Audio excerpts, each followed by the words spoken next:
Issue ఏంటంటే 28th నాడు evening ఈ పీరంపల్లి విలేజ్లో కళ్ళు తాగి ఒక 10 మంది అస్వస్థత అయిందని మాకు నోటీస్ రాగానే ఇమీడియట్గా మేము మా డిస్ట్రిక్ట్ టాస్క్ ఫోర్స్ టీమ్ని పీరంపల్లి విలేజ్ పంపించడం జరిగింది.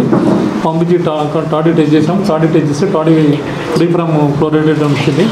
అయినప్పటికీ కూడా మేము ఒకటి కేసు రాయడం జరిగింది, క్రైమ్ నెంబర్ 186 ఆఫ్ 2024 కింద రాసిన తర్వాత నెక్స్ట్ డే 20 మంది దాకా ఇక్కడ లోకల్ హాస్పిటల్ జాయిన్ అయ్యారు. తర్వాత ఇప్పుడు ఏంటంటే యాజ్ ఆన్ డేట్ ఏంటంటే 15 మెంబర్స్ ఏంటంటే అస్వస్థత గురైందని తెలుస్తుంది. దానికి ఏంటంటే ప్రధానమైన ఆరోపణ ఏంటంటే కళ్ళు తాగిరని అంటున్నారు. కానీ మా డిపార్ట్మెంట్ పరంగా మేము చెప్పేది ఏంటంటే లాస్ట్ 1.5 month నుంచి విస్తృతమైన వర్షాలతోటి వేరియస్ సీజనల్ ఎఫెక్ట్ తోటి ఈ డయేరియా అండ్ కలరా అండ్ విష జ్వరాలతోటి మన వాటర్ ఇట్లా మన కలుషితమైందేమని మేము డౌట్ పడుతున్నాము. ఎందుకంటే కళ్ళు తాగితే ఏంటంటే తాగిన అందరికీ కూడా ఎఫెక్ట్ అవుతుంది. పర్టికులర్ కొంతమందికి అయింది అంటే అది కొంచెం నమ్మశక్యం లేదు. అయినప్పటికీ కూడా మేము ఏంటంటే మన 28th నాడు 21st నాడు 22nd నాడు కూడా వికారాబాద్ టౌన్తో పాటు దీని మొత్తం పరిసర ప్రాంతాలను 18 టాడీ షాపులని పీరంపల్లి చుట్టుముట్టున్న ఊళ్ళో కూడా అన్నీ కూడా మేము టాడీ షాప్ చెక్ చేసాము. చెక్ చేసి అన్నిటి కూడా శాంపుల్ కూడా తీసి కేసు రాసేసేసి శాంపుల్స్ యాజ్ అండ్ డేట్ కోర్టులో సబ్మిట్ చేయడం జరిగింది. రేపు కానీ ఎల్లుండి కానీ శాంపుల్స్ నారాయణగూడ ల్యాబ్కి వెళ్ళిపోతే ఇన్ కేసు ల్యాబ్లో ఇట్లా ఏమైనా అడ్వర్స్ రిపోర్ట్ వస్తే యాజ్ పర్ చట్ట ప్రకారంగా బాధ్యుల మీద చర్య తీసుకుంటాము. మేమైతే ఏంటంటే నిజంగానే కళ్ళతోటి ఇలాంటి సమస్య వచ్చిందంటే మాత్రం అది ఇమీడియట్ ఎఫెక్ట్ అవుతుంది.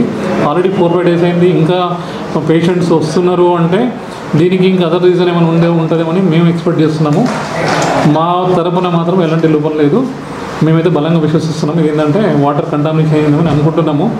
అందుకే ఈ విషయంలో ఏంటంటే గౌరవ కలెక్టర్ గారు కూడా పొద్దున అడిగాము, సార్ కొంచెం ఆ విలేజ్లో మన మెడికల్ హెల్త్ క్యాంపు అంటే నిన్న పెట్టారు ఆల్రెడీ, దాన్ని ఇంకొక 4-5 రోజులు కూడా ఏంటంటే విలేజ్ పర్సన్స్కి ఏంటంటే ధైర్యం చెప్పడానికి ధైర్యం ఉండడానికి 24/7 ఆ క్యాంప్ని కొంచెం కంటిన్యూ చేయండి సార్ అని చెప్పడం జరిగింది.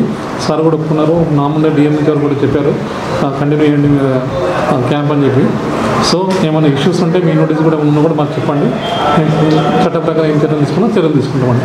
అదేవిధంగా ఇంకోటి ఏం చెప్పిందంటే లాస్ట్ జనవరి నుంచి ఇప్పటివరకు ఏంటంటే ఈ టాడీ షాప్స్ మీద మన ఈ జిల్లాలో 341 టాడీ షాప్స్ అంటే టీఎఫ్టీ కౌంటర్స్ ఉన్నాయి, 57 టీసీఎస్లు ఉన్నాయి. మొత్తం కలిపి 2246 మంది లైసెన్సులు ఉన్నారు. మేము ర్యాండమ్గా ఎవ్రీ మంత్ శాంపుల్ తీసుకుంటాం, మినిమం 20-30. ఇప్పటి వరకు 124 శాంపుల్ ఇవ్వడం జరిగింది. ఒక 4 కేసులలో అడల్టేషన్ వస్తే వాటి మీద లైసెన్స్ కూడా రద్దు చేసి పర్సన్స్ రిమాండ్ పంపడం కూడా జరిగింది. కాబట్టి ఎక్కడ కూడా ఎక్సైజ్ శాఖ పరంగా ఎలాంటి లోపం లేదు అని మీ ద్వారా నేను పబ్లిక్ను నేను తెలియజేసుకుంటున్నాను.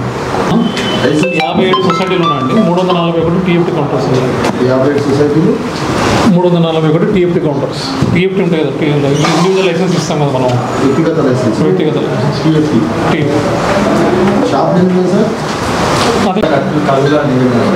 ఒకప్పుడు నేను కూడా ఈ జిల్లాలో సీఏగా పనిచేసిపోయినా నాకు తెలుసు. ఒకప్పుడు ఉండే 10 ఏళ్ల కింద. ఇప్పుడు నాట్ ఓన్లీ వికారాబాద్ అంటూ కాదు, ఎంటైర్ స్టేట్లో కూడా ఎక్కడ కూడా సిహెచ్ అనేది లేకుండా ఎక్సైజ్ శాఖ సమూలంగా నిర్మూలించింది.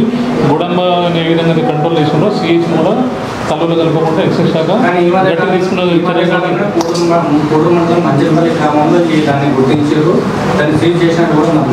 కానీ సిహెచ్ సంబంధం కాదు. దాంట్లో వేరే అదర్ సబ్స్టెన్స్ ఉందని ల్యాబ్ రిపోర్ట్ ఇచ్చినందుకు దాని మీద సెక్షన్ ఆల్టరేషన్ చేసి క్యాండిడేట్ సొసైటీ రద్దు చేయడం జరిగింది.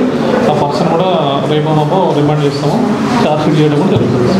అది సిహెచ్ సంబంధం కేసు కాదు. అది ఇప్పుడు చనిపోయిన వాళ్ళతో పాటు ఇప్పుడు హాస్పిటల్లో సీరియస్ ఉన్న వాళ్ళని బ్లడ్ శాంపుల్స్ ఏమైనా ఇప్పటివరకు ఏమైనా పంపించారు? బ్లడ్ శాంపుల్ మీద చేయడానికి మాకు కోర్స్ లేదండి, అదంతా తీసుకోవాల్సి.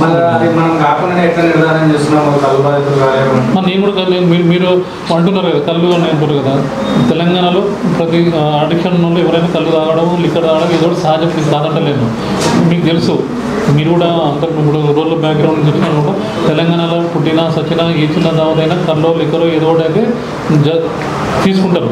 అంత మాత్రాన లేదో నేను చెప్పట్లేదు, ఉన్నదని కూడా నేను చెప్పట్లేదు.